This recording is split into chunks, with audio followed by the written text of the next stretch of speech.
దర్శనం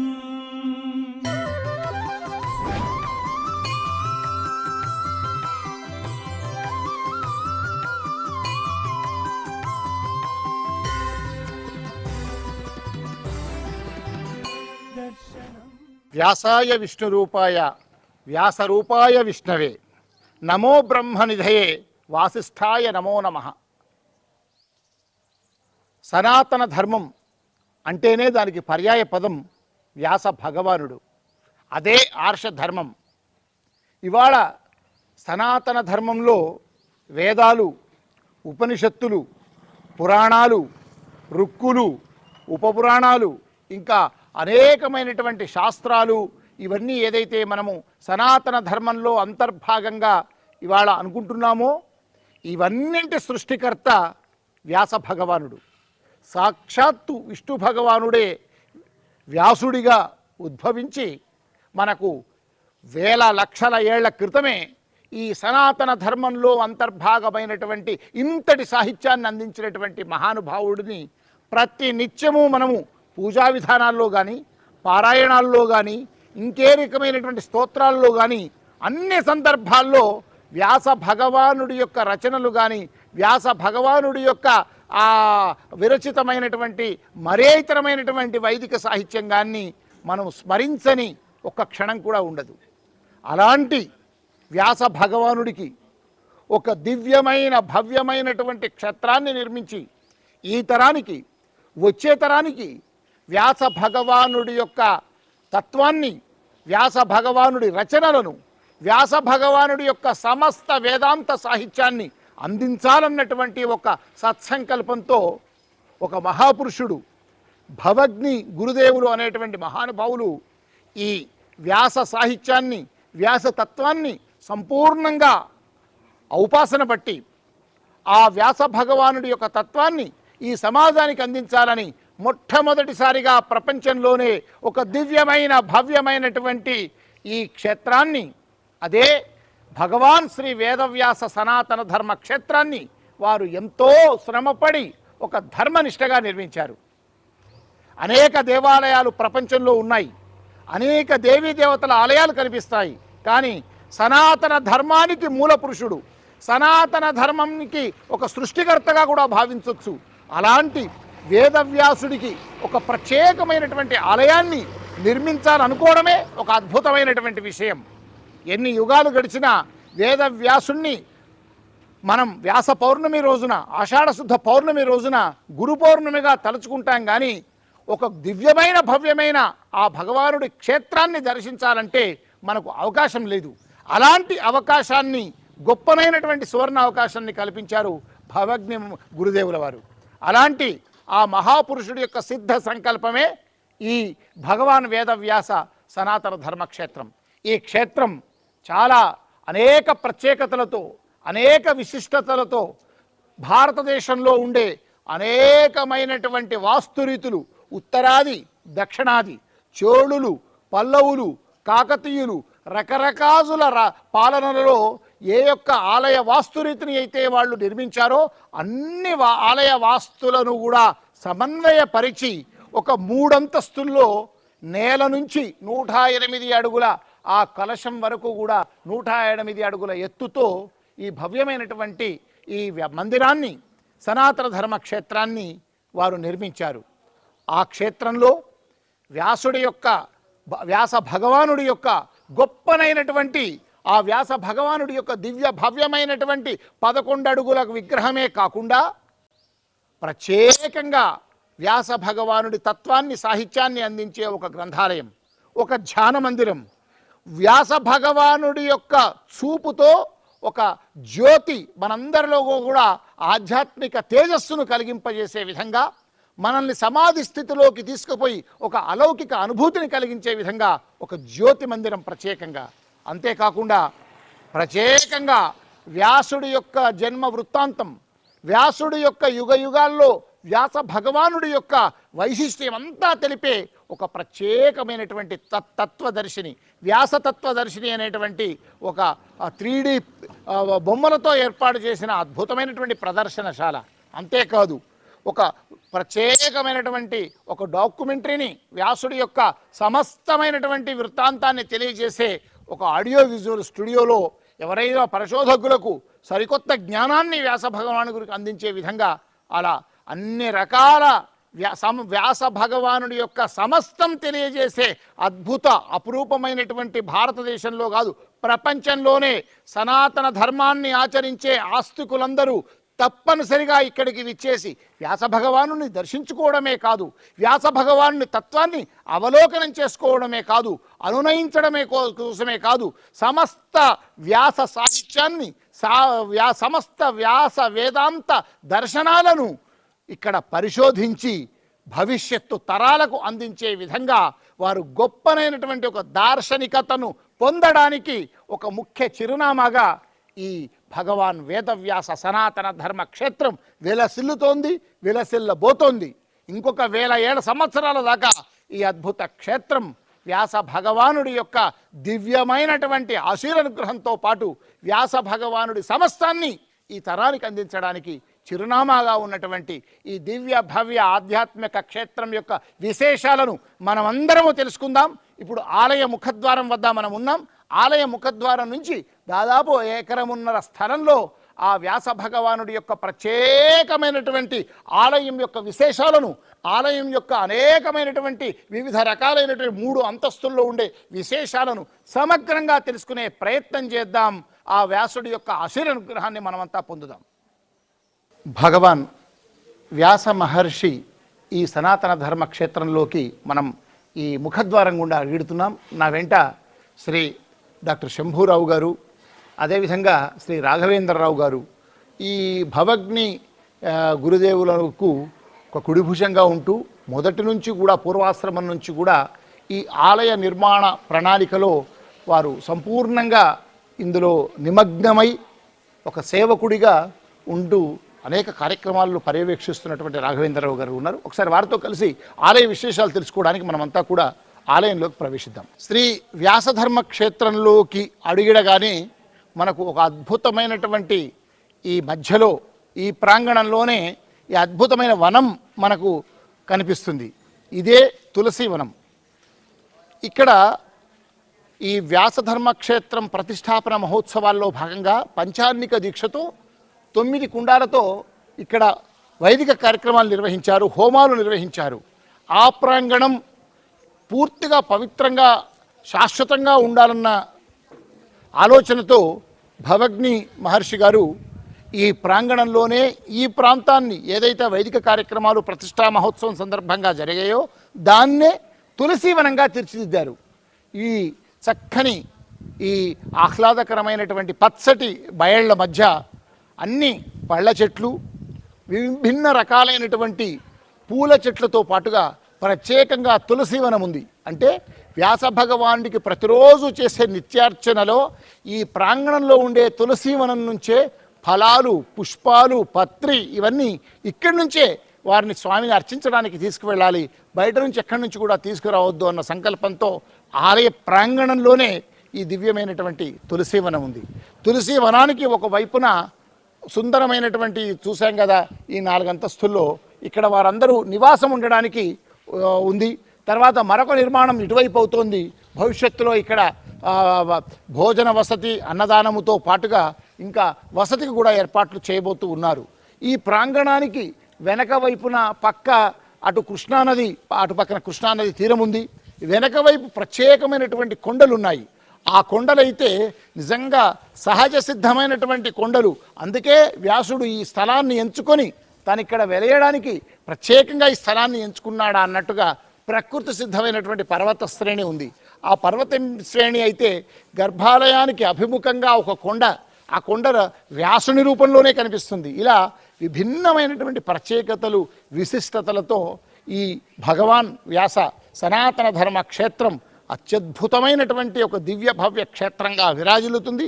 ఇంకా ఆలయం బయట ప్రాంగణంలో లేని ప్రత్యేకతలు ఉంటే ఆలయం లోపలికి వెళ్ళినప్పుడు మరిన్ని విశేషాలు, మరిన్ని ప్రత్యేకతలు, మరింత అద్భుతమైనటువంటి మహాత్మ్యాన్ని కలిగించే విషయాలు ఎన్నో ఉన్నాయి. అవి తెలుసుకోవడానికి మనం లోనికి వెళదాం. వ్యాసాయ విష్ణు రూపాయ వ్యాస రూపాయ విష్ణవే. విష్ణువే వ్యాసుడు, వ్యాసుడే విష్ణువు, భగవానుడే వ్యాసుడి రూపంలో ఈ లోకంలో ఉద్భవించి సనాతన ధర్మాన్ని ప్రతిష్ఠ చేసినటువంటి భగవానుడు. అలాంటి మహర్షి ఎక్కువ కాలం తపస్సు చేసింది, ఎక్కువ కాలం తన రచనలు సాగించింది, ఎక్కువ కాలం తపోనిష్టతో ఉన్న ప్రదేశం బదరికా వనం. అలాంటి వ్యాస భగవానుడు బదరికా వనంలో తపస్సు చేస్తూ సమస్త మానవాళికి వేదాంత సాహిత్యం అందించారు అనడానికి సూచికగా ఈ వ్యాస భగవానుని దివ్యక్షేత్రంలో భగవాన్ వ్యాస సనాతన ధర్మ క్షేత్రంలోకి అడుగిడగానే మనకు తులసీవనం తర్వాత అటు నుంచి వస్తుంటే ఎడమవైపున కనిపించేది బదరికా వనంలో తపోనిష్టగా ధ్యానముద్రలో ఉన్నటువంటి వ్యాస మహర్షి. ఆ వ్యాస భగవాన్ని చూడండి, చాలా ప్రశాంతంగా హాయిగా స్థితప్రజ్ఞుడిగా తపస్సు చేస్తున్నటువంటి ఆ చిన్ముద్ర మనకు కూడా అలౌకికమైనటువంటి ఒక ధ్యాన ప్రస్థంలోకి మనల్ని తీసుకువెళ్తుంది. ఆ వ్యాస భగవానుని మొహం చూడగానే ఆ చుట్టూ ఉన్నటువంటి ఆ వాతావరణం కూడా మనం కూడా బదరికా వనంలోకి వెళ్ళి వ్యాస భగవానుడు తపస్సు సజీవంగా చేస్తుంటే మనం ఆయన ఎదురుగ్గానే ఉన్నామా అన్న అనుభూతి కలిగేలా ఈ బదరికా ఆశ్రమాన్ని ఈ క్షేత్రంలో సృష్టించారు. లోపలికి రాగానే వ్యాస భగవానుడి అత్యంత వైశిష్ట్యమైనటువంటి అత్యంత ప్రాముఖ్యత కలిగిన సన్నివేశం ఈ బదరికాశ్రమంలో ధ్యానముద్రలో తపోనిష్టతో ఉన్నటువంటి వ్యాస భగవానుడి దర్శనం. చూడండి, తరించండి. వ్యాస భగవానుని క్షేత్రంలోకి రాగానే మనకు తులసీవనం దాటగానే ఎడమవైపున ప్రధాన క్షేత్రానికి అభిముఖంగా ఎడమవైపున బదరికాశ్రమంలో ధ్యానముద్రలో ఉన్నటువంటి ఆ వ్యాసుడిని దర్శించుకున్నాం కదా. దానికి అభిముఖంగా అంటే మనం ఆలయ క్షేత్రంలోకి అడుగుడుతుంటే కుడివైపున అశ్వత్థ వృక్షాన్ని మనం చూసాం. అశ్వత్థ వృక్షం పరమ పవిత్రమైనటువంటి వృక్షం. అందుకే సర్వవృక్షాణం అశ్వత్థోహం అంటే అన్ని వృక్షాలకెల్లా అత్యంత శ్రేష్టమైనది అశ్వత్థ వృక్షం. అందుకే వ్యాసుడు కూడా అశ్వత్థ వృక్షం బదరికా వనంలో అశ్వత్థ వృక్షం కిందే తపస్సు చేసుకున్నాడు అనడానికి నిదర్శనంగా ఎదురుగ్గా బదరికాశ్రమం, ముందర అశ్వత్థ వృక్షం. అంటే ఆ బాదరాయణుడు, ఆ పరమ ఋషి భగవాన్ వ్యాస భగవానుడు తపస్సు చేసినటువంటి ఆ తపస్సిద్ధ క్షేత్రం మన కళ్ళ ముందు కనిపించేలా ఆలయంలోకి రాకముందే మనకు దివ్యానుభూతిని కలిగించడానికి ఈ రెండు ప్రయత్నాలు వీళ్ళు చేశారు. చాలా పరమాద్భుతంగా ఉంది. ఒకవైపు బాదరాయణుడు బదరికా క్షేత్రంలో ఆ వనంలో ధ్యానముద్రతో తపస్సు చేసుకోవడం, ఎదురుగ్గా పరమ పవిత్రమైనటువంటి అశ్వత్థ వృక్షం. అందుకే భవిష్యత్తులో ఈ వృక్షం పెరిగాక ఈ వృక్షం కింద కూర్చొని తపోనిష్టతో సాధకులు బాదరాయణుణ్ణి వ్యాస మహర్షిని చూసుకుంటూ ధ్యాననిష్టలో బదరికావనంలో కూర్చొని తపస్సు చేస్తున్న వ్యాసుడిని చూసుకుంటూ మనం కూడా ధ్యాననిష్టలో మునిగి తేలాలి అనడం కోసం ఈ వృక్షాన్ని ఏర్పాటు చేశారు. భవిష్యత్తులో ఇది దివ్య భవ్యమైనటువంటి ఈ వృక్షం కాబోతుంది. అంతేకాదు ఈ అశ్వత్థ ప్రదక్షిణ మంత్రం కూడా ఇక్కడ ఏర్పాటు చేశారు. వచ్చిన వారు ఒక్కసారి ఇది ప్రదక్షిణం చేసుకుంటే సాక్షాత్తు వ్యాసుడు తపస్సు చేస్తున్న బదరికావనం చుట్టూ ప్రదక్షిణ చేసినంత పుణ్యం కలుగుతుంది. మూలతో బ్రహ్మరూపాయ మధ్యతో విష్ణురూపిణే అగ్రత శివరూపాయ వృక్షరాజాయతే నమః. చూడండి ఎంత అద్భుతమైనటువంటి ఎన్ని ఫలితాలను ఇచ్చేటువంటి అశ్వత్థ వృక్షం.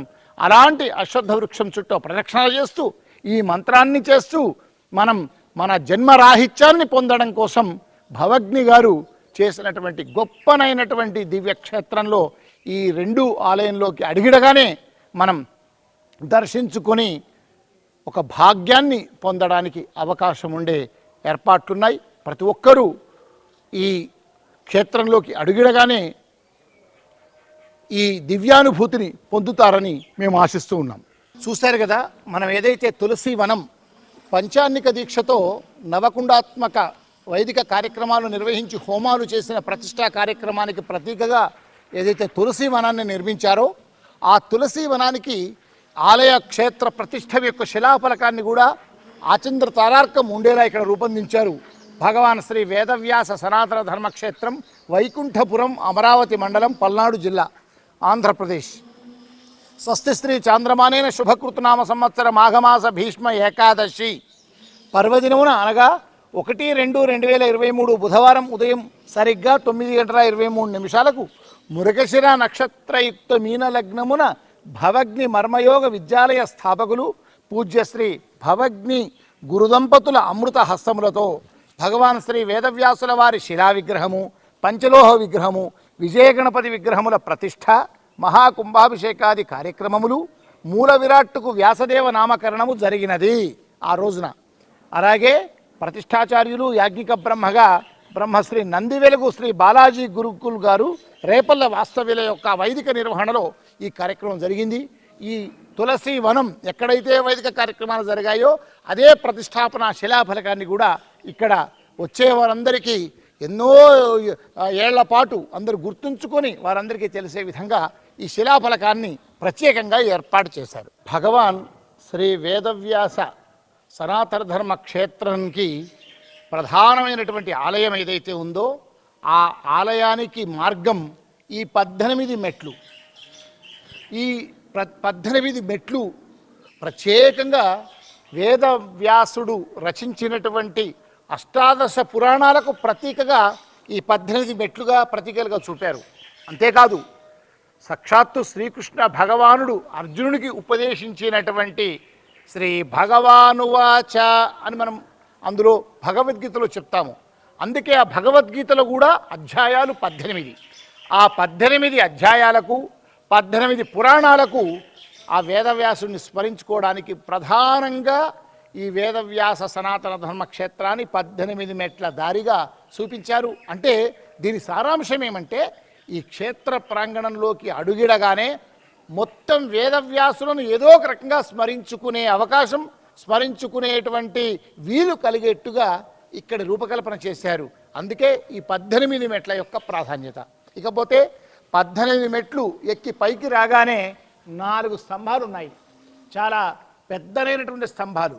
ఒక్కొక్క స్తంభము ఎత్తు దాదాపు ఒక 54 ఫీట్లు ఉంటుంది. ఇది కూడా 9 సంఖ్యకు సరి సమానం. 4 స్తంభాలు ఉన్నాయి. ఈ 4 స్తంభాలు 4 వేదాలకు ప్రతీక. ఋగ్, యజు, సామ, అధర్వణ వేదానికి. అంతేకాకుండా ఈ 4 స్తంభాలకు కూడా 4 వేద వాక్యాలను కూడా చూపించారు. సత్యం, ధర్మం, శాంతి, ప్రేమ. ఈ 4 అంశాల మీదనే దాదాపు ఆలయం అంతా కనిపిస్తుంటుంది. లోపల కూడా అణువున కూడా ఈ సత్యం, ధర్మం, శాంతి, ప్రేమ అంశాలకు సంబంధించిన విశేషాలు ప్రతి చోట కనిపిస్తూ ఉంటాయి.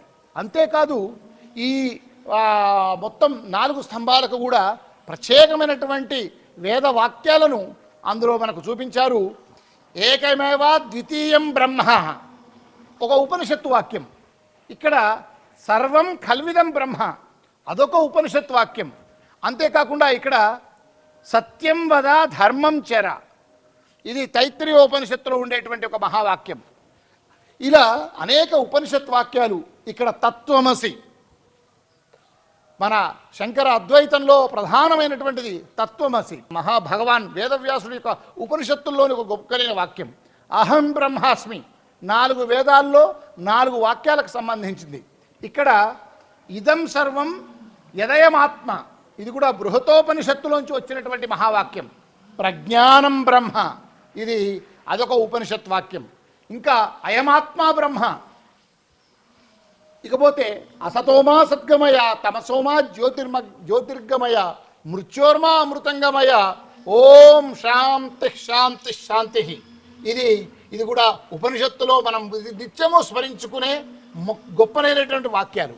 ఇకపోతే చివరి స్తంభంలో ఇక్కడ సత్యం జ్ఞానం అనంతం బ్రహ్మ, ఇది కూడా తైత్రీయోపనిషత్తులో ఉండే. ఇలా ఉపనిషత్తుల్లోని వేదవ్యాస భగవానుడు అందించినటువంటి ప్రధాన ఉపనిషత్తుల్లోని శ్లోకాలు, ప్రధాన వాక్యాలను రాగానే భక్తులు వేదవ్యాసుడి తత్వాన్ని రేఖామాత్రంగా జీర్ణించుకోవడం, రేఖామాత్రంగా అనునయించుకోవడం, ఒక రకమైనటువంటి ఒక తాదాత్మ్య స్థితికి వేదవ్యాసుడి యొక్క ప్రబోధన ద్వారా పొందడానికి రాగానే 4 వేదాలకు ప్రతీకగా 18 మెట్లు ఎక్కి ఈ వాక్యాలను చదవడం.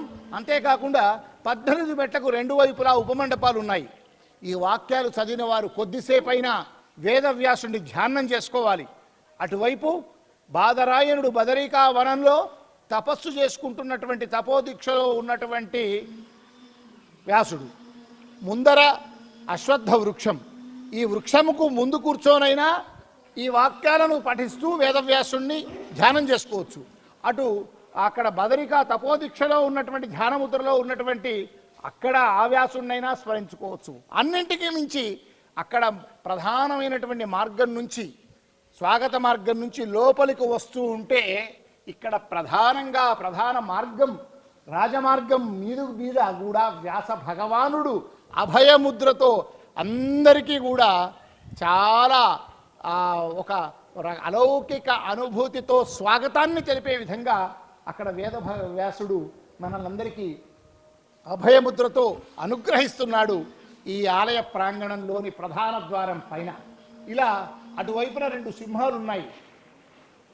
అభయముద్రలో ఉన్నటువంటి ఆ వేదవ్యాసుడికి 2 వైపులా 2 సింహాలు, సింహాల కింద 2 చక్రాలు, అనేక కలశాలు, ప్రతి చోట కూడా కలశాలు ఉన్నాయి. కింద 2 ఏనుగులు వచ్చే భక్తులందరికీ కూడా ఆ వేదవ్యాసుడు పైన అభయహస్తంతో మనల్ని అనుగ్రహిస్తుంటే కింద స్వాగతాన్ని తెలిపేటటువంటి 2 గజరాజులు ప్రధాన ద్వారానికి 2 వైపులా ఉన్నాయి. ఇలా ఈ ఆలయ వాస్తు కూడా మనం రాజస్థాన్లో ఉండే పెద్ద పెద్ద కోటల్లో ఏ విధమైనటువంటి అనుభూతి కలుగుతుందో అలాంటి ఉత్తరాది సంప్రదాయంగా, అదేవిధంగా దక్షిణాది సంప్రదాయము, అన్ని రకాల ఆగమాలు వాస్తు శైలులు కలిపి ఈ భవనాన్ని నిర్మించారు.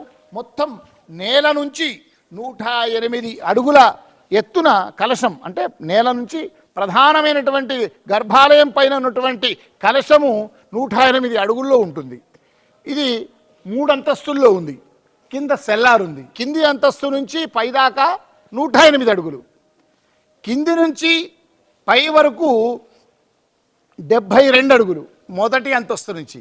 ఆ పైన 2వ అంతస్తు నుంచి 54 అడుగులు. చూడండి ఎంత విశేషంగా అన్నీ 9 అంకె వచ్చేటట్టుగా ఆ అమ్మవారు యొక్క శక్తి స్వరూపిణి అయినటువంటి 9 సంఖ్య యొక్క ప్రాధాన్యతను దృష్టిలో పెట్టుకొని ఇక్కడ 18, 108 అడుగులు, 72 అడుగులు, 54 అడుగులు, అటు తర్వాత 36 అడుగులు, 27 అడుగులు, 9 అడుగులు, ఇలా ప్రతిదానికి కూడా విశేషమైనటువంటి విశిష్టతలతో ప్రతి అంశాన్ని కూడా అన్ని ఆగమాలయాలు సరిపోయేటట్టుగా వేదవ్యాస భగవానుడి తత్వం ప్రతి ఒక్కరికి కూడా అవలోకనమయ్యేట్లుగా, అనునయించుకునేట్లుగా, వారిలో వేదవ్యాసుడి యొక్క అనుభూతి వల్ల ఒక అనుకోని మార్పు జరిగి తద్వారా సనాతన భారతీయ వేదాంత సాహిత్యాన్ని, అద్వైత సిద్ధాంతాన్ని ఆచరించే విధంగా ఈ ఆలయంలోకి వచ్చి వెళ్లే ముందు అనుభూతితో వెళ్ళేటట్టుగా ఈ ఆలయం యొక్క నిర్మాణం సాగింది. ఆలయం యొక్క ప్రధాన ద్వారంలోనే ఇన్ని విశిష్టతలు ఉంటే ఆలయం లోపల ఇంకా మరిన్ని విశిష్టతలు ఉంటాయో ఒకసారి లోపలికి వెళ్ళి మనమంతా ఆమూలాగ్రం పరికిద్దాం. వేదవ్యాస సనాతన ధర్మ క్షేత్రంలోకి లోపలికి ప్రవేశించగానే మనం మొట్టమొదట మనల్ని ఆకర్షించేది ఒక దివ్యానుభూతి కలిగించే ప్రదేశం సెల్లార్ భాగం. ఈ సెల్లార్ భాగంలో 3 ప్రత్యేక విభాగాలు ఉన్నాయి. అందులో ఒకటి గ్రంథాలయం ఇటువైపు ఉంది. గ్రంథాలయం తర్వాత ఆడియో విజువల్ రూమ్. గ్రంథాలయంలో మొత్తం వేదవ్యాసుడి యొక్క రచనలన్నీ కూడా వేదాలు, ఉపనిషత్తులు, పురాణాలు, బ్రహ్మసూత్రాలు, ఇలా వారి యొక్క మొత్తం భగవద్గీత అన్నీ ఇందులో నిక్షిప్తం చేశారు. ఎవరైనా దాన్ని పరిశోధించడానికి కానీ, ఎవరైనా వారిని అభ్యసించడానికి కానీ ఉపయోగపడేటువంటిది గ్రంథాలయం. అటు కాకుండా ఈ తత్వదర్శిని, వేదవ్యాస తత్వదర్శిని అనేటువంటి ప్రదర్శనశాల ఇక్కడ ఉంది. ఇది చాలా గొప్పనైనది. ఈ వేదవ్యాస తత్వదర్శినిలో అనేకమైనటువంటి చిత్రపటాలు వేదవ్యాసుడి యొక్క జీవనానికి సంబంధించి కానీ, ఆయన వృత్తాంతం కానీ సంపూర్ణంగా తెలియజేసేటువంటి అనేకమైనటువంటి 3D చిత్రాలు చాలా శిల్పాలతో రూపొందించినటువంటి చిత్రాలు ఉన్నాయి. ఈ చిత్రాలు 2 కళ్ళు చాలవు. చిన్న పిల్లవాడి దగ్గర నుంచి పండితుల దాకా ఎందరినో అలరించే ఎంతో గొప్పగా మొత్తం వేదవ్యాస వృత్తాంతం మొత్తాన్ని తెలియజెప్పే ఒక గొప్పనైనటువంటి ప్రదర్శనశాల ఈ వేదవ్యాస తత్వదర్శిని. ఒక్కొక్క చిత్రం ఒక కావ్యంగా, ఒక దృశ్య కావ్యంగా మనల్ని అలరిస్తుంది. అనేకమైనటువంటి తెలియని విషయాలను వేదవ్యాసుడి యొక్క సమస్తమైనటువంటి వృత్తాంతాన్ని తెలియజేస్తుంది. అలాంటి మొత్తం విషయాలను ఈ తత్వదర్శిని నిర్మాణంలో భవగ్ని ఋషి గారితో కలిసి ప్రయాణం చేస్తున్న శ్రీ రాఘవేంద్రరావు గారు మనకు ప్రతి చిత్రాన్ని వివరిస్తారు. ఇప్పుడు వారి ద్వారా ఈ మొత్తం ఈ తత్వదర్శిని ప్రదర్శనశాలలో ఉన్నటువంటి అన్ని చిత్రాల యొక్క విశేషాలను వారి ద్వారానే విందాం. రాఘవేంద్రరావు గారు దయచేసి మాకు ఈ తత్వదర్శనంలో ఉన్నటువంటి ఈ 3D బొమ్మలు ఏవైతే ఉన్నాయో, చిత్రాలు ఏవైతే ఉన్నాయో వాటి గురించి సవివరంగా అందరికీ తెలిసే విధంగా దయచేసి తెలియజేయగలరు. ఓం శ్రీ గురుభ్యో నమః. ముందుగా ఈరోజు మనం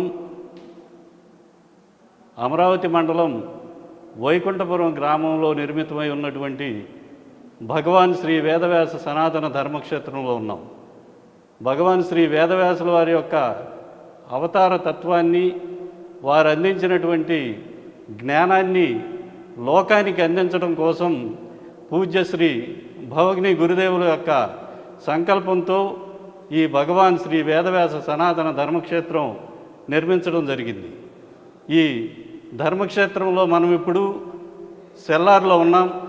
ఈ సెల్లార్ భాగానికి పూజ్య సమర్థ సద్గురు భవగ్ని గురుదేవుల వారు వేదవ్యాస అవతార తత్వదర్శిని అని నామకరణం చేసి వేదవ్యాసుల వారి యొక్క అవతార తత్వాన్ని, అలాగే వారు ఎక్కడ ఎప్పుడు ఏ విధంగా వ్యక్తమై ఈ లోకానికి జ్ఞానబోధన అందించారు అనేటటువంటి విషయాలతో కూడిన చిత్రాలతో రూపొందించినటువంటి ఈ అవతార తత్వదర్శనంలో మనం ఇప్పుడు ఉన్నాం.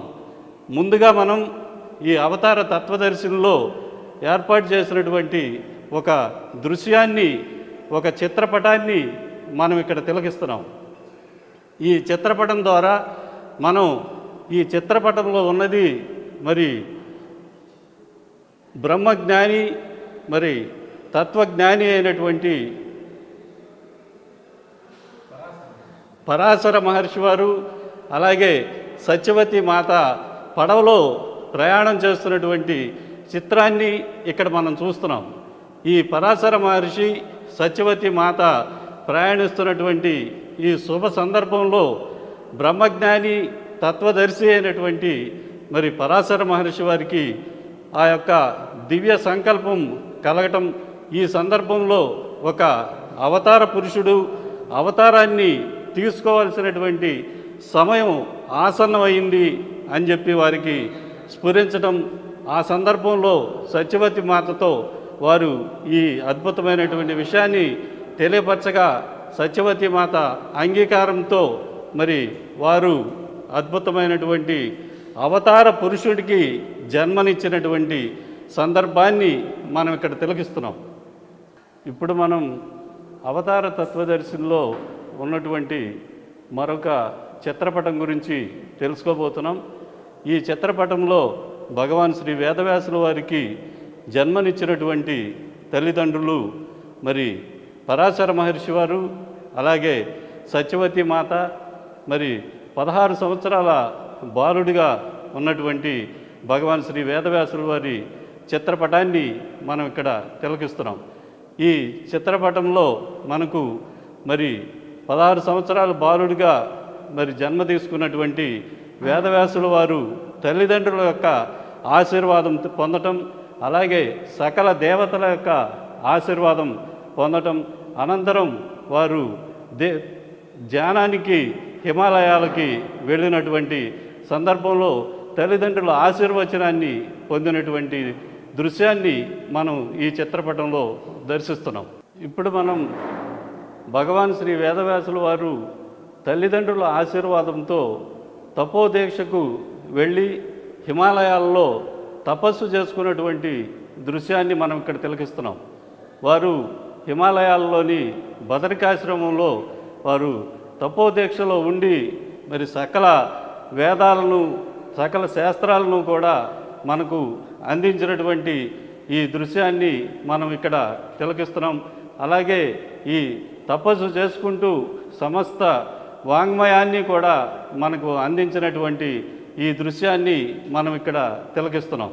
ఈ చిత్రం ద్వారా భగవాన్ శ్రీ వేదవ్యాసుల వారు తపోదీక్షకు వెళ్ళే శుభ సమయంలో మరి తల్లికి ఇచ్చిన మాట ప్రకారం సత్యవతి మాత వారి కుమారుడైనటువంటి భగవాన్ శ్రీ వేదవ్యాసుల వారిని స్మరించిన వెంటనే రాజభవనానికి వ్యాస భగవానుల వారు విచ్చేసినటువంటి సందర్భం ఇది. ఈ సందర్భంలో రాజభవనానికి విచ్చేసినటువంటి వేదవ్యాసుల వారిని మరి రాజ పురోహితులు పాదపూజ చేస్తున్నారు. ఆ యొక్క దృశ్యాన్ని సత్యవతి మాత ఆధ్వర్యంలో నిర్వహించడం జరుగుతున్నది. ఈ చిత్రం ద్వారా మనం భగవాన్ శ్రీ వేదవ్యాసుల వారిని, అలాగే భీష్మ పితామహుల వారిని, అలాగే సత్యవతి మాత ఈ రాజభవనంలో కొలువుదీరినటువంటి సన్నివేశాన్ని మనం ఇక్కడ చూస్తున్నాం. ఈ సన్నివేశం ద్వారా మరి సత్యవతి మాత స్మరించుకున్న వెంటనే వారు రాజభవనానికి విచ్చేసిన సందర్భంలో భీష్ముల వారి సమక్షంలో ఈ కురువంశాన్ని మరి వృద్ధి చేయమని చెప్పి సత్యవతి మాత వ్యాసుల వారిని కోరుతున్నటువంటి సందర్భం. కురువంశాన్ని వృద్ధి చేసినప్పుడు భీష్ముల వారు ఆ యొక్క పురోగతిని వారు బాధ్యత తీసుకుంటారు. మరి భీష్ముల వారి సమక్షంలో వారు సత్యవతి మాత కోరికను మరి భగవాన్ శ్రీ వేదవ్యాసుల వారు అంగీకరించినటువంటి సందర్భాన్ని మనం ఈ చిత్రంలో చూస్తున్నాం.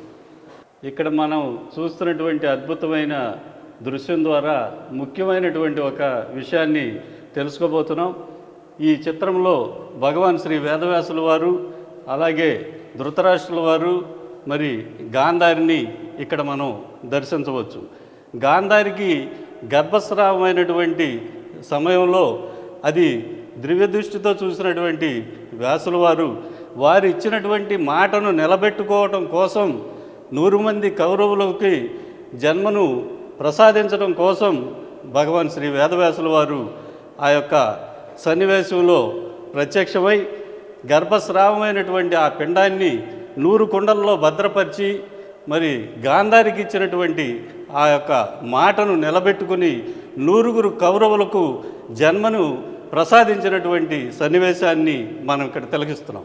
ఈ చిత్రంలో మనం భగవాన్ శ్రీ వేదవ్యాసుల వారిని, అలాగే వారి తల్లి సత్యవతి మాతను ఇక్కడ దర్శిస్తున్నాం.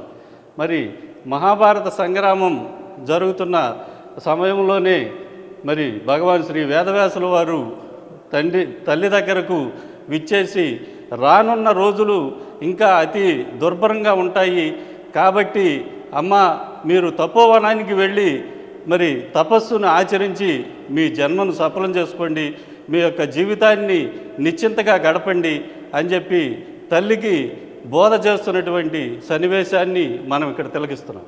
ఈ చిత్రంలో మనం భగవాన్ శ్రీ వేదవ్యాసుల వారిని, అలాగే మరి కుంతీదేవిని, పాండవులు మరి 5గురిని కూడా మనం ఈ చిత్రంలో దర్శిస్తున్నాం.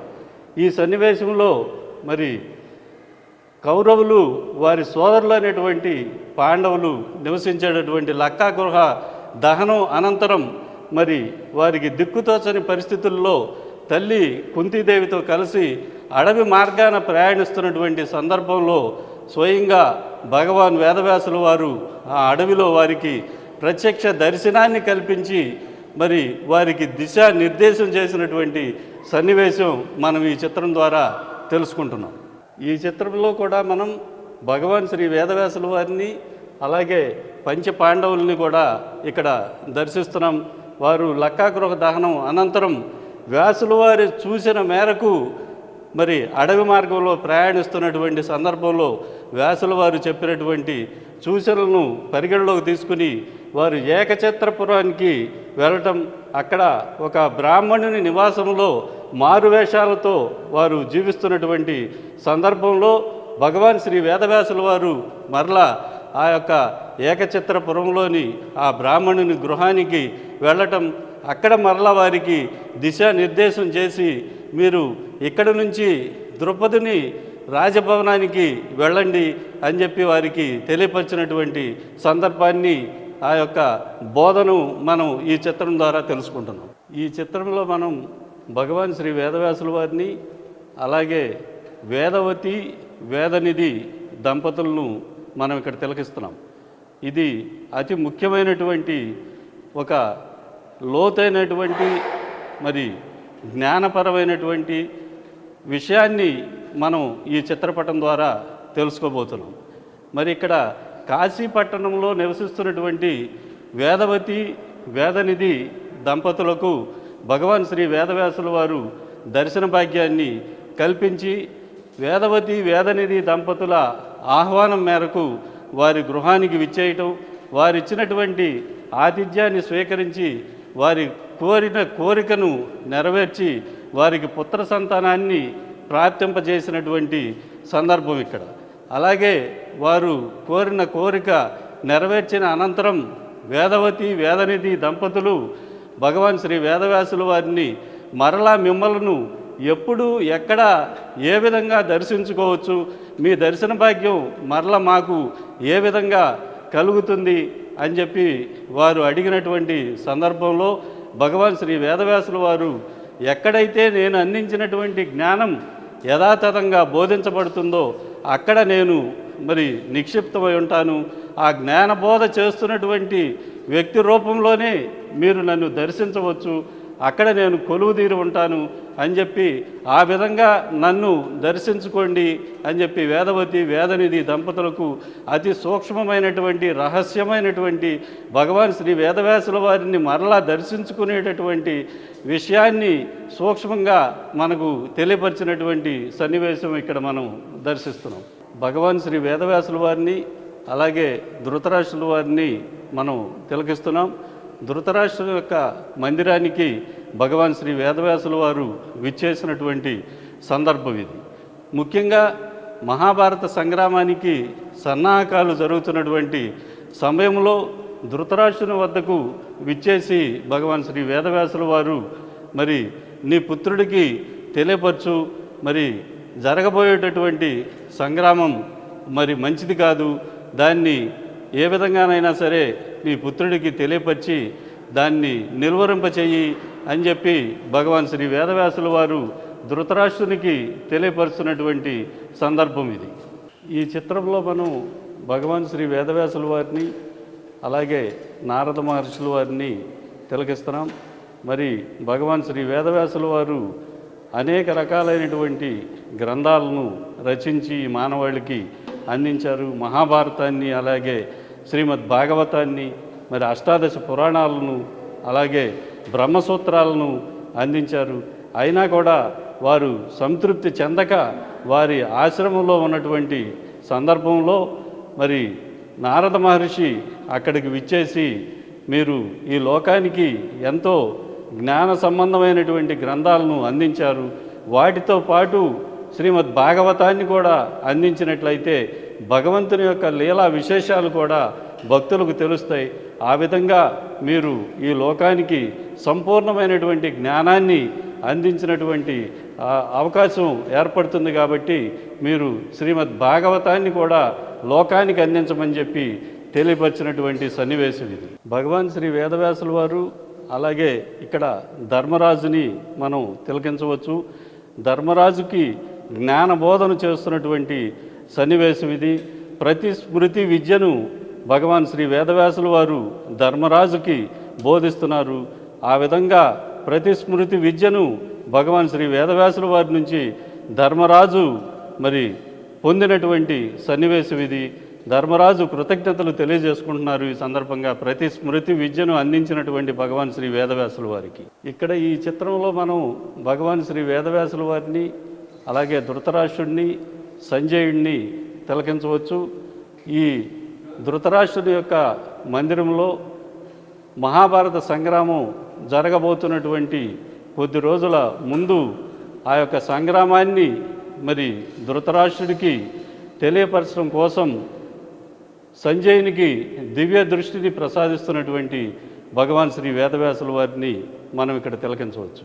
మహాభారత యుద్ధం జరుగుతున్నటువంటి సమయంలోనే అభిమన్యుడు మరి పద్మవ్యూహంలో చిక్కుకుని వీర మరణం పొందినటువంటి సందర్భంలో మరి అభిమన్యుడి మరణం గురించి తెలిసినటువంటి ధర్మరాజు మరి దుఃఖితుడై ఆ యొక్క ఉన్నటువంటి సందర్భంలో ఆ విషయాన్ని గ్రహించినటువంటి వేదవ్యాసుల వారు ధర్మరాజుకి ప్రత్యక్షమై జ్ఞానబోధన చేస్తున్నటువంటి సన్నివేశం ఈ చిత్రం. భగవాన్ శ్రీ వేదవ్యాసుల వారు 84 లక్షల జీవరాశుల్ని కూడా సమంగా చూసి మరి ప్రతి జీవి కూడా మోక్షం పొందాలి అనేటటువంటి సంకల్పంతో కీటకానికి కూడా మోక్షాన్ని ప్రసాదించినటువంటి సందర్భం ఇది. అలాగే మరి కీటకం మరి మరణం పొందుతాను అని చెప్పి భయపడుతున్నటువంటి సందర్భంలో మరి మరలా 2 జన్మలు తీసుకుని అనంతరం నువ్వు మానవ జన్మ లభిస్తుంది, ఆ మానవ జన్మ లభించినప్పుడు నువ్వు మోక్షం పొందుతావు అని చెప్పి కీటకానికి కూడా ప్రేమతో ఆ యొక్క అభయాన్ని ప్రసాదించి మోక్ష మార్గాన్ని తెలియపరిచినటువంటి సన్నివేశం ఈ కీటకానికి కూడా వేదవ్యాసుల వారు ఆ యొక్క జ్ఞానబోధను అందించిన సన్నివేశం ఇది. ఇప్పటి వరకు మనం భగవాన్ శ్రీ వేదవ్యాస సనాతన ధర్మక్షేత్రంలోని అవతార తత్వదర్శిని సెల్లార్లో ఉన్నాం.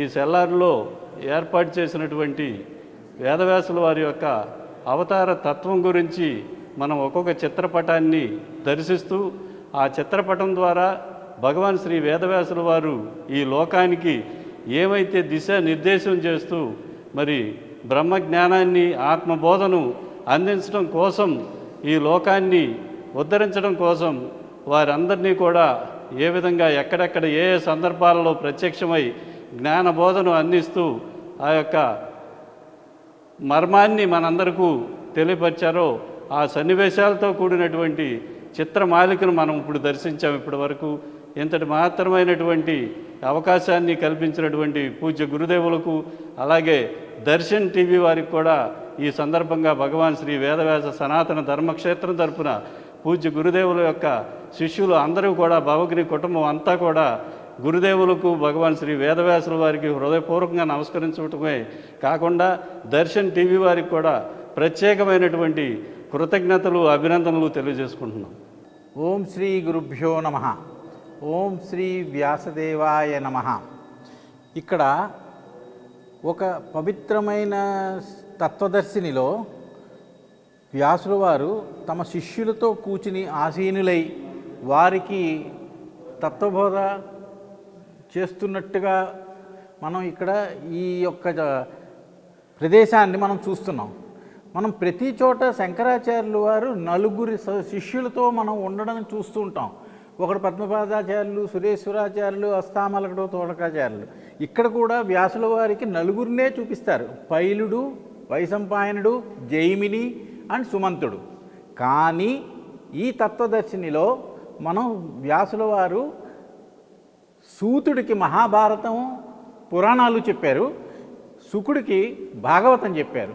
ఈ 6గురిని ఇక్కడ కూర్చోపెట్టి ఆయన వీళ్ళకి చిన్ముద్రతోటి తత్వబోధ చేస్తున్నట్టుగా ఒక రూపకల్పన చేసి దీన్ని ఇక్కడ చూపించారు. వెనకాల మీకు చూస్తే ఇదొక అటవీ సంపదలో ఉన్న ఒక దీంట్లో ఉన్నట్టుగా ఉంటుంది. దాని ఎదురుగుండా వ్యాసుల వారు చిన్ముద్రలో కూర్చుని శిష్యులందరినీ వాళ్ళకి తత్వబోధ చేస్తున్నట్టు. ఈయన సుఖమహామహర్షి. ఈ సుఖమహామహర్షికి వ్యాసుల వారు భాగవతాన్ని చెప్పారు. ఈయన సూతమహాముని. ఈ సూతమహామునికి పురాణాలు, భారతం చెప్పారు. ఆయన వైశంపాయనుడు. వైశంపాయనుడికి ఒక వేదము, జైమినికి సామవేదము, పైలుడు, దాని తర్వాత సుమంతుడు. ఇలా నలుగురికి 4 వేదాలు చెప్పి నలుగురిని ఇక్కడ ఈయన ఆశీర్వదిస్తూ ఈ యొక్క అటవీ సంపదతో కూడినటువంటి ఒక ప్రదేశాన్ని సృష్టించి వ్యాసుల వారి యొక్క ఉన్నత స్థితిని, వారి యొక్క శిష్యుల మీద ఉన్న అవాజ్య అనురాగాలని ఎలా కురిపిస్తున్నారు, ఎలా తత్వబోధ చేస్తున్నారు, ఎలాగ వాళ్ళని ఉత్తేజనం చేసి ఈ ధర్మాన్ని ప్రచారం చేయాలని కంకణం కట్టుకున్నారో మీకు కనిపిస్తూ ఉంటుంది. ఇక్కడ ఆయన ఎదురుగుండా వ్యాసదేవుల వారి పాదుకలు ఉన్నాయి. ఈ పాదుకల దగ్గర కూడా ఇక్కడ ఒక యంత్రాన్ని పెట్టి, వ్యాస యంత్రాన్ని పెట్టి మేము ఇక్కడ పెడుతూ ఉంటారు. ఇటుపక్క కుడివైపు వ్యాసుల వారి కుడి పక్కన భగవద్గీత. ఈ వ్యాసుల వారి భగవద్గీతే భగవంతుడు, భగవాన్ ఉవాచ. ఉవాచ అంటే ఉత్కృష్టమైన వచనంతో చెప్పిన భగవానుడు భగవద్గీతని చెప్పాడు. ఆ భగవద్గీతని ఇక్కడ ఆరాధన చేయిస్తారు. కొత్త వాళ్ళు ఎవరైనా ఈ వ్యాసధర్మక్షేత్రానికి వస్తే ఫస్ట్ రావాల్సింది తత్వదర్శినికి. తత్వదర్శినిలో వారికి ఈ వ్యాసుల వారిని, వారి శిష్యులని చూపించి కుడిపక్క ఉన్న ఓ భగవద్గీత ఆరాధన చేయిస్తారు. భగవద్గీత ఆరాధనలో మెయిన్గా ఏంటంటే వాళ్ళకి భగవద్గీతను ఎదురుగుండా పెట్టి ఈ భగవంతుడే భగవానుడు ఈ భగవద్గీత రూపంలో ఉన్నాడు, భగవంతుడు చెప్పింది మీరు ఆచరించాలి అని చెప్పి వారి చేత ఆరాధన చేయిస్తారు. ఏ ఆరాధన చేయిస్తారు? భగవద్గీత అష్టోత్తరంతో ఆరాధన చేయిస్తారు. చేసి ఆ అక్షతల్ని ఇంటికి తీసుకెళ్ళచ్చు. కొన్ని అక్షతలను అక్కడ భగవద్గీత మెయిన్ పీఠంలో కూడా వేయచ్చు. ఎడం పక్క వ్యాసుల వారు ఉంటారు. ఈ వ్యాసుల వారి గ్రేట్నెస్ ఏమిటంటే ఆ యొక్క చిత్రపటంలో మీరు ఎక్కడ నుంచి చూసినా సరే వ్యాసుల వారు మీ వైపే చూస్తున్నట్టు కనిపిస్తూ ఉంటుంది. ఈ వ్యాస దాంట్లో మీరు అక్కడ కూర్చుని ఒక 2 నిమిషాలు కూర్చుని మీరు ధ్యానం చేస్తే అక్కడ ఆయన ఎలా చూస్తున్నా సరే మీ వైపే చూస్తున్నట్టు ఉంటుంది. మిమ్మల్ని ఆశీర్వదిస్తున్నట్టు, మిమ్మల్ని అనుగ్రహిస్తున్నట్టు కనిపిస్తూ ఉంటుంది అన్నమాట. అది అక్కడ వ్యాసారాధన చేస్తారు, ఇక్కడ భగవద్గీత ఆరాధన చేస్తారు. ఇటువంటి ప్రదేశం ఇది. దీనికి మూలం అక్కడ మీరు వ్యాసుల వారి యొక్క జీవిత చరిత్ర అంతని తైలవర్ణాచిత్రాల్లో చూశారు. ఇక్కడ భగవద్గీత ఆరాధన చేసుకున్నారు, ఇక్కడ వ్యాసారాధన చేసుకున్నారు. ఇక్కడ వీళ్ళ శిష్యులతో కూర్చుని చూసిన భగవాన్ వేదవ్యాసుడు తత్వబోధ చేయడం అనేది మీరు విన్నారు. ఇది చూసి మీరు ఇంకా పైకి వెళ్ళి ప్రేమ మందిరంలోకి వెళదాం. భగవాన్ వేదవ్యాస సనాతన ధర్మక్షేత్రంలో మనం 18 అడుగులు ఈ 4 స్తంభాలు దాటి ఈ క్షేత్రం యొక్క ముఖద్వారం గుండా 2 వైపులా 2 ఏనుగులు స్వాగతం పలుకుతున్నాయి. పైన అభయాస్తంతో వేదవ్యాసుడు ఆశీర్వనుగ్రహిస్తూ స్వాగతిస్తున్నాడా అన్నట్టుగా పైన చెప్పగానే మనం లోపలికి ప్రవేశిస్తాం కదా. ప్రవేశించగానే మనకు మొట్టమొదట ఉండేటువంటి ఈ ఆలయం సత్సంగ ఆలయం. దీన్నే ధ్యాన మందిరం అని కూడా అంటాము. చాలా సువిశాలమైనటువంటి ప్రాంగణం ఈ ధ్యాన మందిరం. ఇది చాలా ప్రశాంతమైనటువంటి, నిర్మలమైనటువంటి, మనస్సు పులకరింపజేసే విధమైనటువంటి వాతావరణంతో ఈ ఆలయాన్ని తీర్చిదిద్దారు, ఈ సత్సంగ మంటపాన్ని. దీంట్లో దాదాపుగా ఒక 1000 మంది ఆస్తికులు, 1000 మంది సాధకులు అటు దీక్షగా ఏదైనా పూజా కార్యక్రమాల్లో పాల్గొన్నా, ఏదైనా ఉత్సవాల్లో పాల్గొన్నా కూడా 1000 మంది కూర్చునే విధంగా ఈ ఆలయాన్ని తీర్చిదిద్దారు. ఇది సెంట్రలైజ్డ్ ఏసీ, మొత్తం కూడా సెంట్రలైజ్డ్ ఏసీగా ఇది ఉంది. చక్కని హాయిగా ఒక చక్కని ఒక ఉద్వేగాన్ని కలిగించే విధంగా, ఒక ధార్మిక ఉత్తేజం కలిగే విధంగా ఈ సత్సంగ మందిరం ఉంది.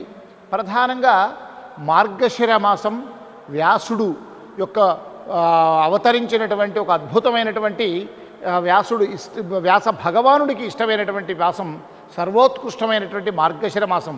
విష్ణువు శయన నిద్రపై వస్తాడా అని ఆ మార్గశిర మాసాన్ని విష్ణు సంబంధ హరిహరాద్వైతం, హరిహరులతో పాటుగా వ్యాస భగవానుడికి పరమ మోదమైనటువంటి ఆ మాసంలో మొత్తం నెల మొత్తము కూడా ఇక్కడ ప్రతిరోజు అష్టోత్తర నామావళి, విశేషమైనటువంటి అర్చనలు, అభిషేకాలు నెల మొత్తము చేస్తారు.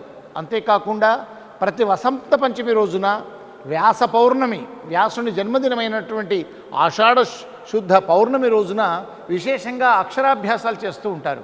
ఈ అక్షరాభ్యాసాలకు చాలామంది చిరంజీవులు వాళ్ళ తల్లిదండ్రులు ఆ పిల్లలను తీసుకొచ్చి ఈ వ్యాసక్షేత్రంలో, తెలంగాణలో బాసరలో సరస్వతి అమ్మవారిని ప్రతిష్ఠించింది వ్యాస భగవానుడే. అది వ్యాస గుహ, అందుకే వాసర అయింది.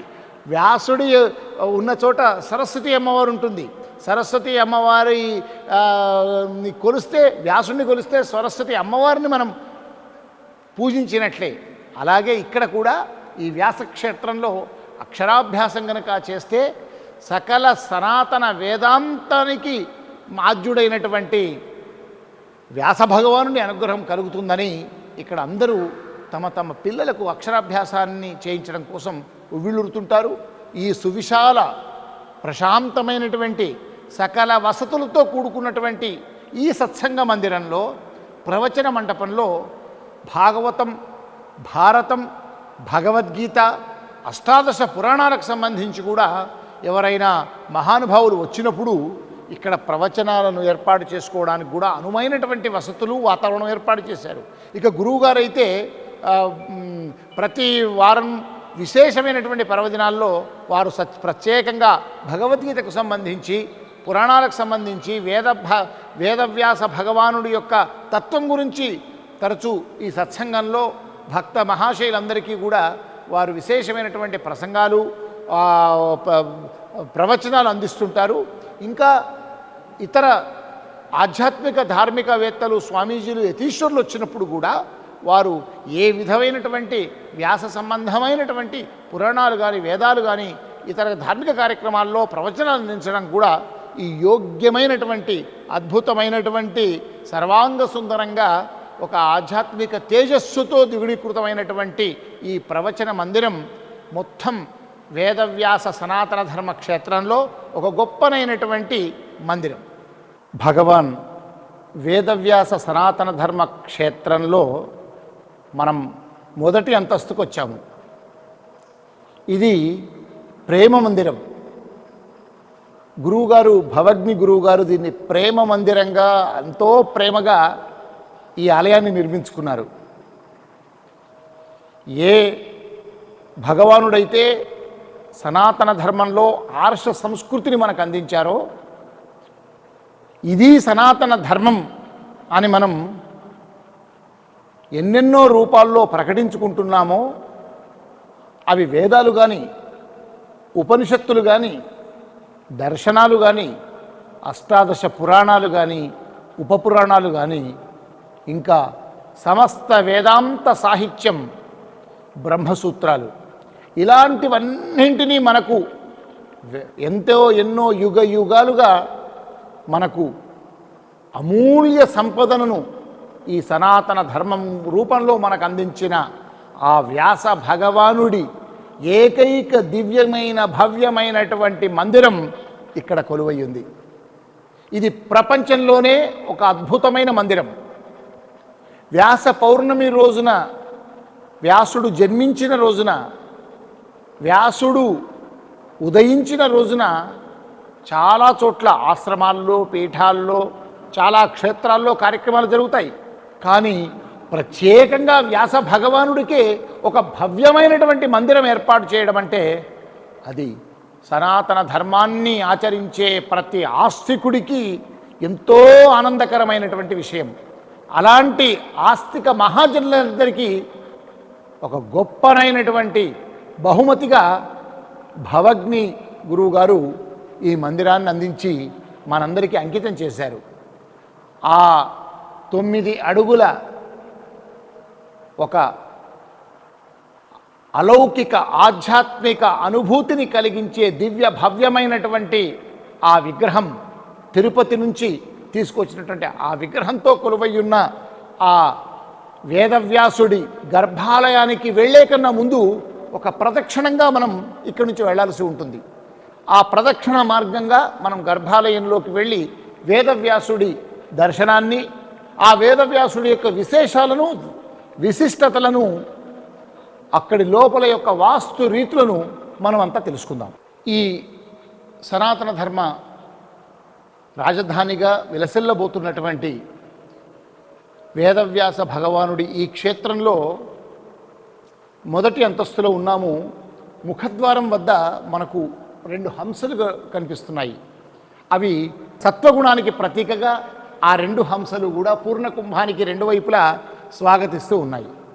ఇక మనము ప్రధాన ద్వారం ఏదైతే వచ్చామో అక్కడ 2 సింహాలు ఉన్నాయి. అవి రజోగుణానికి ప్రతీక. ఇకపోతే మనము మళ్ళీ మరొక అంతస్తులో 2 ఏనుగులు ఉన్నాయి.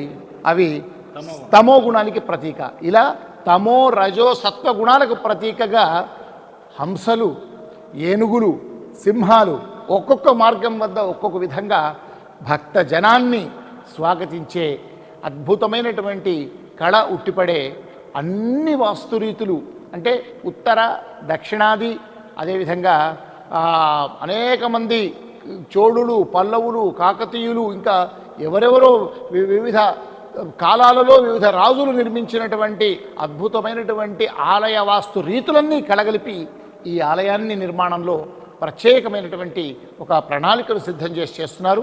అందుకే ఈ అద్భుతమైనటువంటి వాస్తును మనం ఈ ప్రదక్షిణ చేస్తుంటే చూస్తున్నాం కదా. 16 స్తంభాలతో ఒక్కొక్క స్తంభానికి ఒక్కొక్క కళాకృతిలో అక్కడ చక్కని చెక్కడాలు చేశారు. చాలా కష్టపడ్డారు. దాదాపు ఒక్కొక్కటి 16 అడుగుల ఎత్తున ఉన్నటువంటి ఈ స్తంభాలు ఉన్నాయి. ప్రతి స్తంభానికి మధ్య విశాలమైనటువంటి ఒక అలంకరణతో కూడుకున్నటువంటి కిటికీలు ఉన్నాయి జాలీగా. అవి కూడా సర్వాలంకార భూషితంగా చేశారు. ప్రతి పిల్లర్లకు 3-4 అరలుగా వాటిని చిత్రించారు. ఈ గర్భాలయానికి కూడా మొత్తము 3 ద్వారాలు ఉన్నాయి. 2 వైపుల అభిముఖంగా మరియు కుడి ఎడమల వైపు కూడా ఒకవైపు నుంచి భక్తులు వచ్చి మరొక వైపు నుంచి బయటకు నిష్క్రమించే విధంగా దీన్ని తీర్చిదిద్దారు. మొత్తం ప్రదక్షిణ చేయడానికి వీలుగా కూడా చాలా సువిశాలమైనటువంటి ఈ ప్రాంగణంలో ఉంది. అదేవిధంగా పరిక్రమ చేస్తున్నప్పుడు ఒక ఆధ్యాత్మిక అనుభూతితో భక్తిభావాన్ని పెంపొందించుకునే విధంగా చేశారు. గర్భాలయానికి అర్చక స్వాములు కానీ ఎవరైనా పరమహంస పరివ్రాజకులు కానీ మహాత్ములు వచ్చినప్పుడు లోనికి వెళ్ళి ప్రత్యేక పూజలు నిర్వహించడానికి ప్రత్యేక ద్వారాలను కూడా ఏర్పాటు చేశారు. ప్రతి ద్వారము పైన కూడా శిల్ప కళాకృతి చాలా అందమైనటువంటి చెక్కడాలతో మనకు కనిపిస్తూ ఉంటుంది. చూశారు కదా ఎన్ని అరలుగా దీన్ని తీర్చిదిద్దారో, చెక్కారో. గర్భాలయం చుట్టూ కూడా ప్రత్యేకంగా కిటికీలను కూడా ఏ విధంగా తీర్చిదిద్దారో, ఆ పైన ఉండేటువంటి ఆ సాలారంలో కూడా చక్కగా మంచి ఆ శిల్పకళ నైపుణ్యాన్ని మనకు కనిపించే విధంగా తీర్చిదిద్దారు. ఇకపోతే ఇక్కడ మనకు ఆలయం గర్భాలయం వెనక భాగంలో కూడా అభయహస్తంతో ఉన్నటువంటి మరొక వ్యాస భగవానుడు కనిపిస్తాడు. అంటే ప్రదక్షిణం చేస్తున్నప్పుడు కూడా వాళ్ళ మనసులో ప్రతి ప్రదక్షిణంలో కూడా అణువణువున అభిముఖంగా వెనక వైపు వచ్చినప్పుడు వాళ్ళ మనస్సులో వ్యాసుడే కనిపించాలి, వ్యాసుడి భావననే కలగాలి, ఏకాగ్రత చిత్తానికి భంగం కలగకూడదు అనే విధంగా ఈ యొక్క చుట్టూ ప్రదక్షిణ చేసేటప్పుడు చాలా చక్కగా సువిశాల ప్రాంగణంలో చేశారు. కొంతమంది ఈ చుట్టూరా కూర్చొని కూడా కొన్ని సందర్భాల్లో తపస్సు చేసుకుంటారు. వాళ్లకు నిర్మలమైనటువంటి చాలా ఈ భక్తి భావనలో తాదాత్మ్య స్థితిలో సమాధి స్థితిలోకి వెళ్ళి వాళ్ళు జపతపాలు చేసుకోవడం, అనుష్ఠానం చేసుకునే విధానికి యోగ్యమైనటువంటి సాధకులకు ఉపయుక్తమైనటువంటి వాతావరణాన్ని ఇక్కడ కల్పించారు. చూసాం కదా అటువైపు ఏ విధంగా కిటికీలు ఉన్నాయో చక్కని కళాకృతులతో ఇక్కడ కూడా ఏర్పాటు చేశారు. ఇది మరొక వైపు మార్గం. అటువైపు మార్గం నుంచి వచ్చి ఇటువైపు మార్గం గుండా భక్తులంతా బయటకు వచ్చే విధంగా ఈ గర్భాలయాన్ని నిర్మించారు. గర్భాలయం నుంచి మనం ఇప్పుడు వెళ్తూ ప్రధాన వెళ్ళే మూల నైరుతి మూలన మనకు ఆలయంలో విజయ గణపతి ఆలయం మనకు సాక్షాత్కరిస్తుంది. ఈ విజయ గణపతి దేవాలయం ఈ ఆలయంలో ఒక ప్రత్యేకత. వక్రతుండ మహాకాయ సూర్యకోటి సమప్రభ నిర్విఘ్నం కురుమే దేవ సర్వకార్యేషు సర్వదా. ఎక్కడ ఏ శుభకార్యం జరిగినా, ఎక్కడ ఏ పూజలు జరిగినా తొలి పూజలు అందుకునే ఇలవేలుపు విఘ్నేశ్వరుడు. విఘ్నేశ్వరో విఘ్న విదూరకారి నిర్విఘ్న కార్యేషు ఫలం సుసిద్ధం. విఘ్నేశ్వరో నామ సురేషు పూజ్యో వధూవరాభ్యాం వరదాభవంతు అని పెళ్ళిళ్ళల్లో వివాహాల్లో వీరిని స్మరించుకుంటాం దాంపత్యాలు బాగా ఉండాలని. ఎక్కడ ఏ విఘ్నాలు జరగకూడదని వినాయకుడిని మనం సమర్పించుకుంటాం. అందుకే 21 పత్రాలతో వినాయక చతుర్థి రోజు పూజిస్తాం. అలాంటి వినాయకుడు ఎక్కడ చివరికి శివరాత్రి రోజు శివపార్వతుల కళ్యాణం చేయాలన్నా వారి కుమారుణ్ణి పూజించాల్సిందే. మొదలు తల్లిదండ్రుల కళ్యాణానికి కూడా కుమారుడైన వినాయకుడి పూజతోనే కళ్యాణోత్సవం ప్రారంభమవుతుంది. అట్లా సకల గణాలకు అధిపతి గణపతి. అలాంటి గణపతి ఇక్కడ విజయ గణపతిగా మనకు దర్శనమిస్తూ ఉన్నారు. వచ్చిన వారందరూ కూడా ఒక విజయ దరహాసంతో, వచ్చిన వారి యొక్క సంకల్పం విజయవంతం కావాలే, లోపల గర్భాలయంలో ఏదైతే వ్యాస భగవానుడి దర్శనం కన్నా ముందు ఒక విజయ దరహాసంతో విజయ గణపతి అనుగ్రహం పొందాలన్నది లౌకికమైనటువంటి ఒక మన చింతన. ఇకపోతే పారమార్థికంగా కూడా వ్యాస భగవానుడు ఏవైతే తమ వేదాంతాలను భాగవతం కానీ భారతం కానీ ఇంకా ఇతిహాసాలు రాస్తున్నప్పుడు లేఖకుడిగా వినాయకుడే ఉన్నాడు.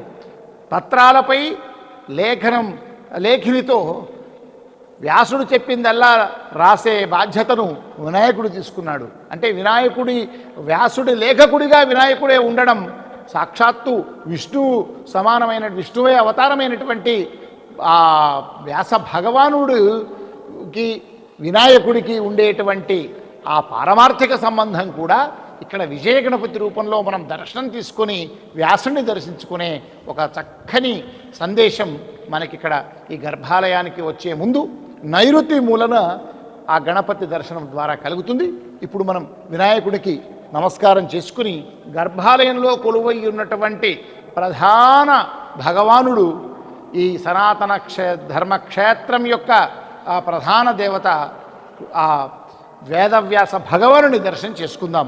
పదండి గర్భాలయంలోకి వెళ్దాం. వ్యాసాయ విష్ణురూపాయ వ్యాసరూపాయ విష్ణవే నమో బ్రహ్మ నిధయే వాసిష్ఠాయ నమో నమః. ఏదైతే విజయ గణపతి అనుగ్రహంతో పూజలందుకొని ప్రత్యేకంగా ఈ వ్యాస భగవానుని యొక్క గర్భాలయంలోకి మనం ఇప్పుడు అడుగు పెడుతూ ఉన్నాం.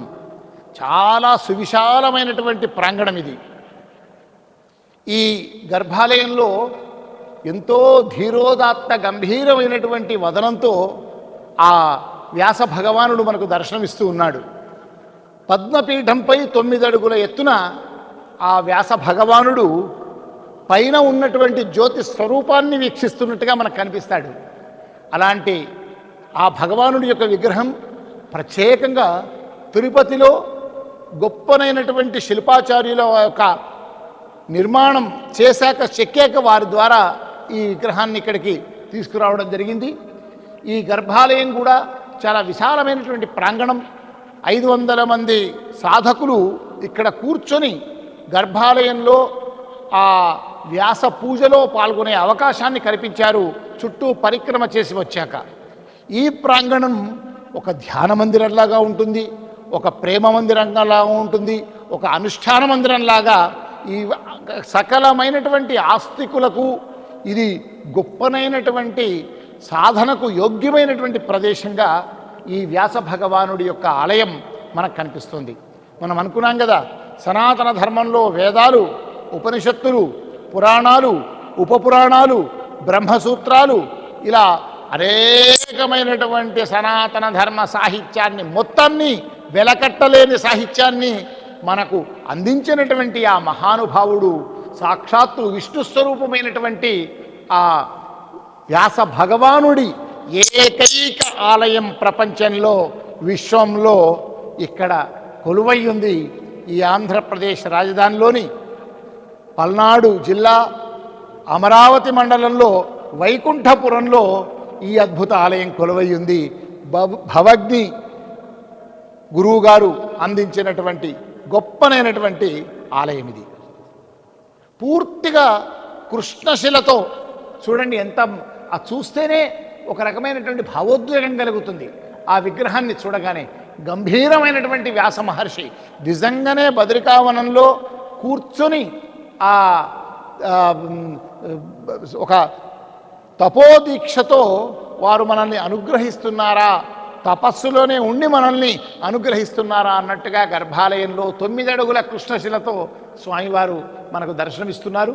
అద్భుతమైనటువంటి ఆ వ్యాస భగవానుడి కింద ఆ కమండలం, వారు రాసినటువంటి వేదాలు రాసినటువంటి తాళపత్రాలు, మరొక వైపు దండం, కమండలం, ఇవన్నీ కూడా అదే రాతితో కృష్ణశిలతో చెక్కి ఉన్నాయి.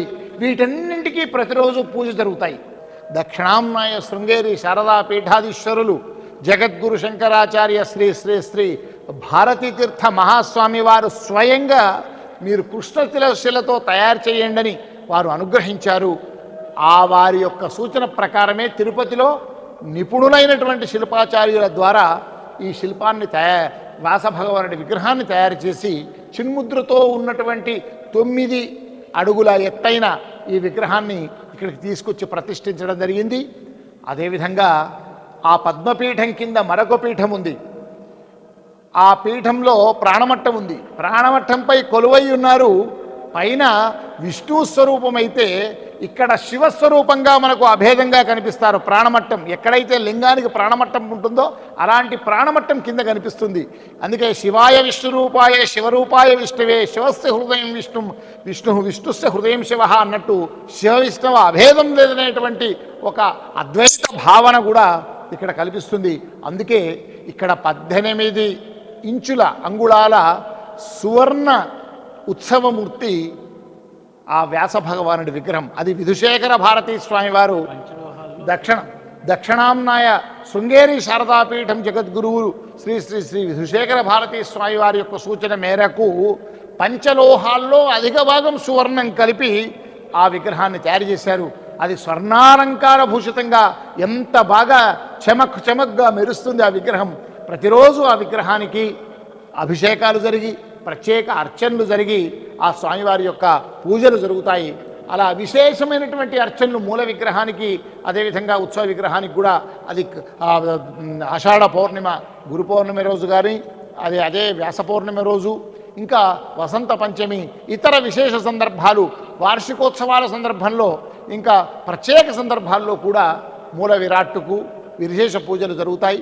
ఇక్కడందరూ కూడా ధ్యాన నిష్ఠతో వచ్చి ఆ వ్యాస భగవానుని అభిముఖంగా కూర్చొని తపస్సు చేసుకోవడానికి, ఆధ్యాత్మిక అలౌకిక అనుభూతిని పొందడానికి అనువైనటువంటి ఇక్కడ ఒక ఆధ్యాత్మిక వాతావరణం ఇక్కడ కొలువయ్యింది. అందుకే కృష్ణద్వైపాయనం వ్యాసం సర్వలోక హితేరతం వేదాబ్ద భాస్కరం వందే శమాది నిలయం మునిం ఓం వ్యాసదేవాయ నమః. అచతుర్వదనో బ్రహ్మ ద్విబాహురపరో హరి అఫాలలోచన శంభు భగవాన్ బాదరాయణ ఓం వ్యాసాయ నమః ఓం వేదవ్యాసాయ నమః. ఇలా గర్భాలయంలో కూడా స్వామిని స్మరించే అనేకమైనటువంటి వేద సూక్తులు, వేద వాక్యాలు ఇక్కడ మనకు కనిపిస్తూ ఉంటాయి. అందుకే గర్భాలయంలో చుట్టూ ఆధ్యాత్మ మంచి ఆనందకరమైనటువంటి వాతావరణంతో పాటుగా ఇక్కడ ఈ సూక్తుల ద్వారా సాధకులు, తపోనిష్ట గలవారు ఈ గర్భాలయంలో కూర్చొని ధ్యానించుకునే విధంగా తయారు చేశారు. ఇక ఈ గర్భాలయంలోనే ప్రధానంగా వ్యాస భగవానుడికి వెనక వైపున వ్యాసాయ విష్ణురూపాయ వ్యాసరూపాయ విష్ణవే నమో వై బ్రహ్మనిధయే వాసిష్ఠాయ నమో నమః. చూస్తున్నాం కదా ఆ నినాదం, ఓం వ్యాసదేవాయ నమః. ఇలా 3 వైపులా 3 రకాలైనటువంటి సూక్తులతో, అత్యద్భుతమైనటువంటి శ్లోకాలతో స్వామిని స్మరించి ఆరాధించి ధర్మనిష్టగా పూర్తి సమాధి స్థితిలో స్వామిని ధ్యానించడానికి, స్వామివారి అనుగ్రహం పొందడానికి ఈ భవ్యమైనటువంటి సనాతన ధర్మ క్షేత్రమైనటువంటి వేదవ్యాస భగవానుడి ఈ క్షేత్రంలో గర్భాలయంలో 9 అడుగుల ఎత్తైనటువంటి కృష్ణశిలతో ఉన్నటువంటి వ్యాస భగవానుడి ఆలయంలో ఇంత గొప్పనైనటువంటి దివ్యానుభూతి కలిగేలా ఈ ఆలయాన్ని తీర్చిదిద్దారు.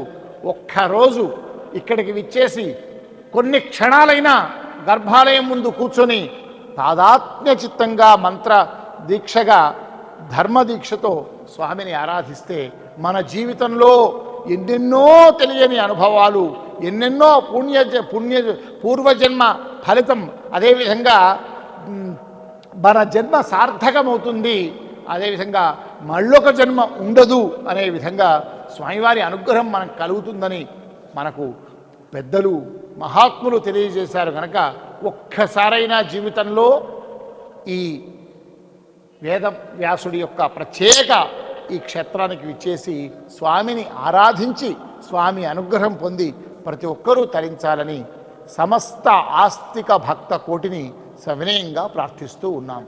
ఈ భగవాన్ వేదవ్యాస మహర్షి సనాతన ధర్మ క్షేత్రంలో మనం ప్రధానమైన గర్భాలయం పైకి వచ్చాము. ఇక్కడ ఒక అత్యద్భుతమైనటువంటి సాధకులకు ఒక దివ్యానుభూతి కలిగించే జ్యోతి మందిరాన్ని నిర్మించారు. ఇది అష్టభుజాకృతిలో ఉంది ఈ జ్యోతి మందిరం. ఈ అష్టభుజాకృతిలో ఉన్నటువంటి జ్యోతి మందిరానికి 4 వైపులా 4 స్తంభాలు ఉన్నాయి. 4 స్తంభాల పైన 4 వైపుల ఓంకారాలు కలిగిన కలశాలు ఉన్నాయి. అది సత్యం, ధర్మం, ప్రేమ, శాంతి, ఈ మూలమైనటువంటి వాక్యాలు మొత్తం సనాతన ధర్మానికి ఈ 4ంటితోనే ఆధారపడి ఉంటుంది. ప్రతిదీ కూడా ఏ వేదాంత సాహిత్యమైనా అదే సత్యం, ధర్మం, ప్రేమ, శాంతి. ఈ 4 పదాలతో కూడినటువంటి 4 స్తంభాలు. ఆ 4 స్తంభాల మధ్యలో అఖండ జ్యోతి మందిరం, అంటే నిరంతరము వెలుగుతూనే ఉంటుంది అఖండ జ్యోతి. ఈ అఖండ జ్యోతి చూస్తున్నాం కదా, నేరుగా వేదవ్యాసుడి యొక్క గర్భాలయంలో ఉన్నటువంటి వేదవ్యాసుడి మీద ఆ కిరణాలు రుజుమార్గంలో ప్రసరించేట్టుగా ఉంటాయి. గర్భాలయం పైన ఉన్నటువంటి పరంజ్యోతి మందిరంలో ఉన్న అఖండ జ్యోతి యొక్క వెలుగు ప్రసారం వేదవ్యాస భగవానుడి యొక్క గర్భాలయంలో వేదవ్యాసుడి కనులపైకి ప్రసారమయ్యేటట్టుగా నిర్మించారు. అదేవిధంగా వేదవ్యాసుడు అఖండ జ్యోతిని వీక్షిస్తున్నట్టుగా గర్భాలయంలో వారి కనులు కనిపిస్తాయి. ఎంత అద్భుతం అంటే ఇది చాలా అరుదుగా ఉంటుంది. ఇప్పుడు మనం పరంజ్యోతి అఖండ జ్యోతి ఉన్నటువంటి పరంజ్యోతి మందిరం నుంచి పై అంతస్తు నుంచి ఇప్పుడు వేద భగవాన్ని మనం చూస్తూ ఉన్నాం.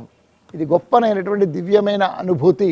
అంటే వేదవ్యాసుడి తీక్షణమైన చూపు జ్యోతి పైన, జ్యోతి నుంచి వచ్చే తీక్షణమైనటువంటి రుజుమార్గపు యొక్క ఆ కాంతి వ్యాసుడి పైన పడడం వల్ల ఈ జ్యోతిని కానీ వ్యాసుడిని కానీ దర్శించుకునే భక్తులకు, సాధకులకు అత్యద్భుతమైనటువంటి ఆధ్యాత్మికమైనటువంటి అనుభూతి కలగడమే కాదు, వాళ్ళలో సమాధి స్థితిలో అనుష్ఠానం చేసుకునే వారికి సత్ఫలితాలు పొందడానికే ఈ యొక్క అద్భుతమైనటువంటి ఈ జ్యోతి మందిరం.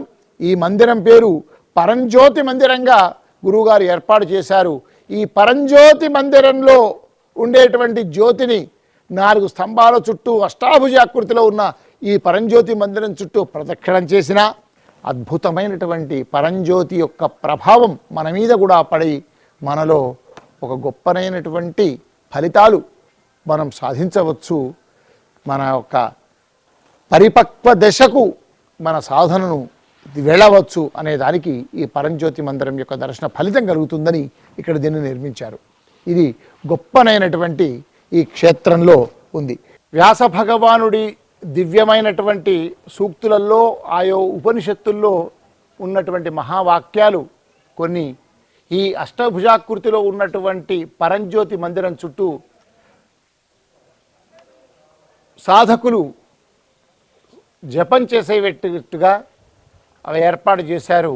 అందులో ఒకటి తమేవ భాంతం అనుభాతి సర్వం తస్య భాషా సర్వమిదం విభాతి. అలాగే అంతర్జ్యోతిర్బహిర్జ్యోతి ప్రత్యగ్జ్యోతి పరాత్పర జ్యోతిర్జ్యోతి స్వయం జ్యోతి ఆత్మజ్యోతి శివోస్మ్యహం. ఇది బ్రహ్మజ్ఞానావళి మాలలో ఉన్నటువంటి శ్లోకం. దీపం జ్యోతి పరబ్రహ్మ దీపం జ్యోతి పరాయణం దీపేన హరతే పాపం సంధ్యాదీపం నమోస్తుతే. అంటే పరంజ్యోతి మందిరం చుట్టూ అష్టభుజాకృతిలో ఆ అఖండ దీపాన్ని దర్శనం చేసుకుంటూ ఈ శ్లోకాలు చదివితే ఒక గొప్పనైనటువంటి దివ్యానుభూతి పొందుతాం.